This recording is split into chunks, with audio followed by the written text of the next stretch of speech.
A small white kitten with a rumbling stomach was walking near a busy shopping mall. Sneaking into the mall, the kitten eyed some delicious food on a counter. Grabbing a piece of food, the kitten ran away quickly but was noticed by a police cat.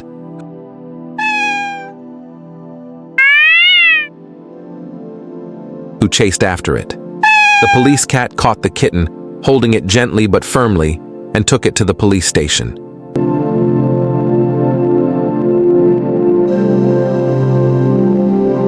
There, the police cat gave the kitten a stern lecture about stealing.